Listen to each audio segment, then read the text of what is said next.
नमस्कार दोस्तों, मेरे प्यारे साथियों। आज 24 जनवरी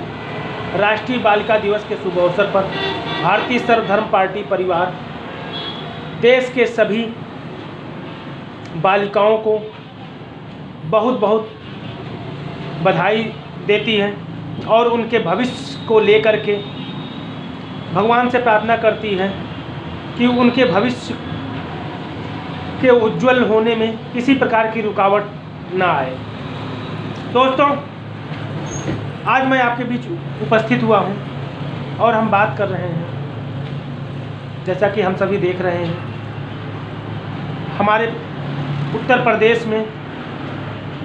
नामांकन की प्रक्रिया शुरू हो चुकी है और प्रथम चरण के चुनाव में महज कुछ दिन शेष हैं और आप देख रहे हैं कि किस प्रकार सभी राजनीतिक पार्टियां अपराधियों को, दागियों को, माफियाओं को अपना प्रत्याशी बनाने में प्राथमिकता दिखा रही हैं, जो कि लोकतंत्र के लिए बहुत ही चिंता का विषय है। और इसी उहापोह में अपनी छत्रप,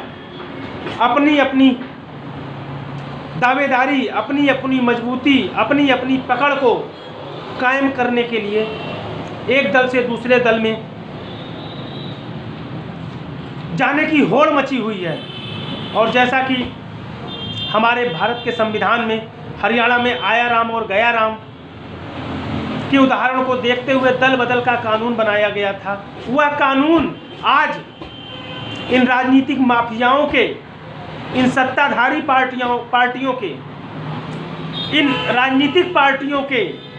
रसूख के आगे बौना साबित हो रहा है। और सभी ये पार्टियां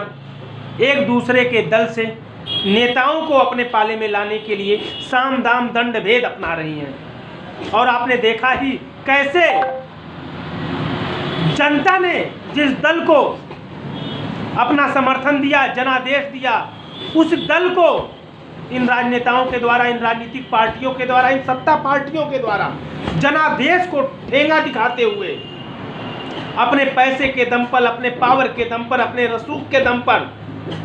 दल बदल करा करके दूसरे दल के नेताओं को अपने दल में शामिल करके एक दो विधायक लेकर के वहां सरकार बनाया गया है। और जो सबसे बड़ी पार्टी बनकर उभरी है, वह पार्टी हाथ मलते रह गई है। यह तो कुछ उदाहरण है मेरे दोस्तों, हमारे देश में कमजोर होते लोकतंत्र को, जो कि बहुत ही चिंता का विषय है। बहुत ही अफसोस के साथ कहना चाहता हूं मेरे दोस्तों, भारतीय सर्वधर्म पार्टी ने बहुत बड़े सपने के साथ इस पार्टी का गठन किया था और सोचा था 2022 के विधानसभा चुनाव में अपने सभी 403 सीटों पर विधायक प्रत्याशी उतार करके इस गंदी राजनीति को साफ करने का प्रयत्न करूंगा। किंतु अफसोस, हमारे देश की व्यवस्था, हमारे देश के प्रशासनिक रवैये के कारण ऐसा प्रतीत नहीं हो रहा है कि भारतीय सर्वधर्म पार्टी अब अपने मंसूबे में कामयाब होकर देश के युवाओं को मुफ्त शिक्षा, मुफ्त चिकित्सा, रोजगार गारंटी जैसी योजना को प्रदान कराने में सफल होगी। क्योंकि अभी तक भारतीय सर्वधर्म पार्टी को चुनाव आयोग के द्वारा सिंबल नहीं मुहैया कराया गया और अब जब आचार संहिता लागू हो गई तो सिंबल मिलना भी अब नामुमकिन है, क्योंकि यही सत्य है। और सिंबल के अभाव में प्रत्याशी तो हमारे लड़ेंगे, किंतु 403 विधानसभाओं पर अब संभव नहीं है। 100 की मैंने तो प्रमुखता से घोषणा की थी और हमारे 70 कैंडिडेट मैंने फाइनल भी कर दिए थे। लेकिन अब जिस प्रकार का यह समीकरण बन रहा है, उसमें इन 100 सीटों पर भी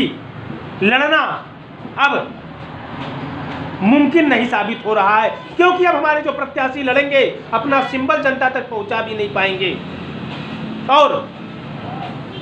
तब हमें आरोप से सिंबल लेना पड़ेगा। पार्टी तो हमारी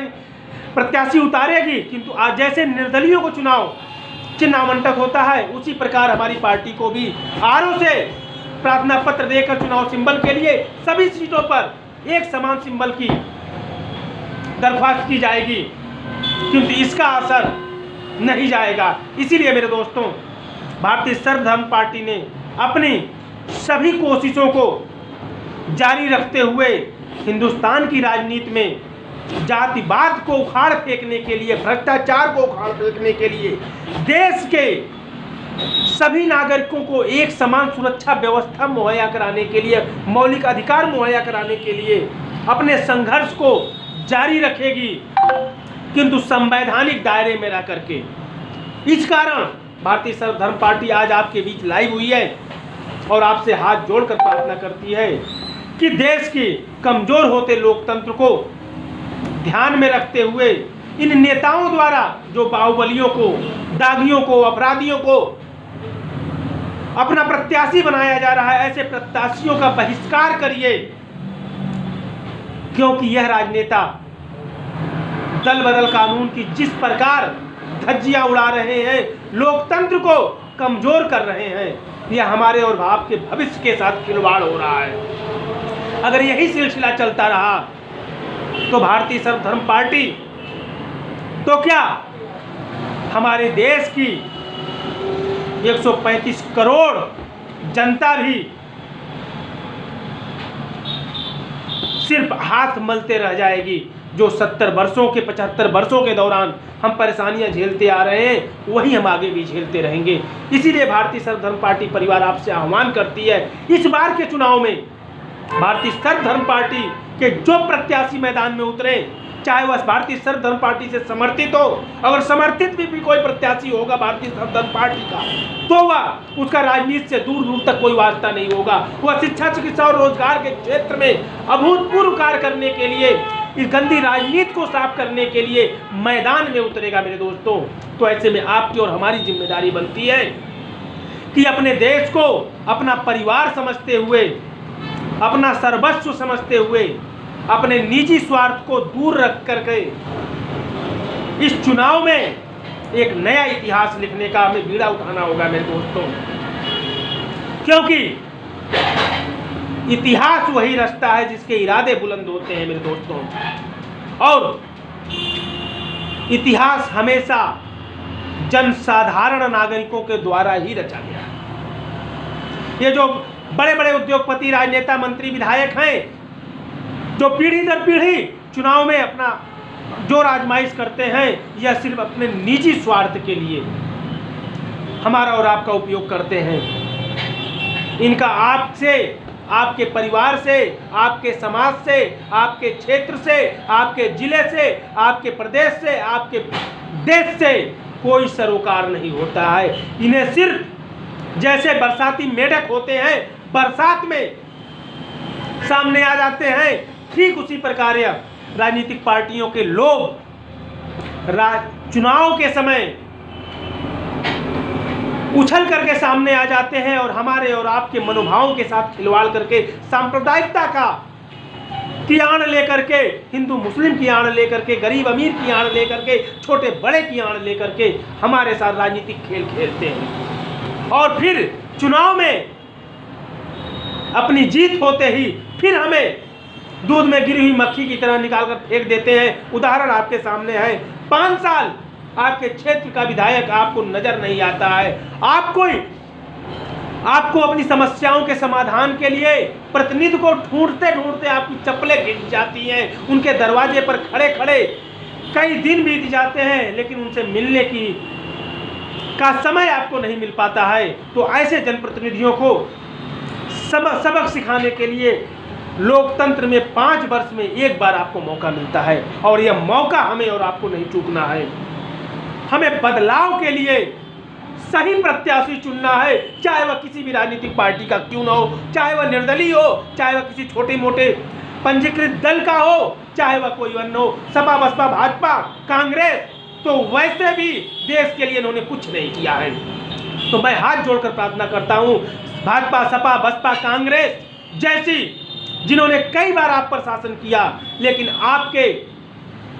दैनिक हालात को बदलने के लिए, आपके जीवनचर्या को सरल बनाने के लिए, आपके बच्चों के भविष्य को उज्जवल बनाने के लिए शिक्षा, चिकित्सा, रोजगार के क्षेत्र में कोई कार्य नहीं किया। इसीलिए आपका और हमारा यह दायित्व बनता है इन सभी राजनीतिक पार्टियों को इस बार उखाड़ फेंकना है और एक नया आयाम लिखना है। तब जाकर के हिंदुस्तान एक नए इतिहास को जन्म देने में साकार होगा और हमारा भारतवर्ष विश्व पटल पर शिक्षा और चिकित्सा, रोजगार, न्याय के क्षेत्र में अपना तिरंगा खुले आसमान के नीचे लहराएगा मेरे दोस्तों, जिसकी कोई काट नहीं होगी किसी के पास। जब हमारा बच्चा शिक्षित होगा, स्वस्थ होगा, न्याय से परिपूर्ण होगा, तब हमारे देश का विकास दिन दूनी रात चौगुनी गति से होगा मेरे दोस्तों। यही भारतीय सर्वधर्म पार्टी का उद्देश्य है। भारतीय सर्वधर्म पार्टी शासन करने नहीं आई है, आपसे वोट मांगने नहीं आई है, सिर्फ आपसे इतना मांगती है कि आप अपना प्रत्याशी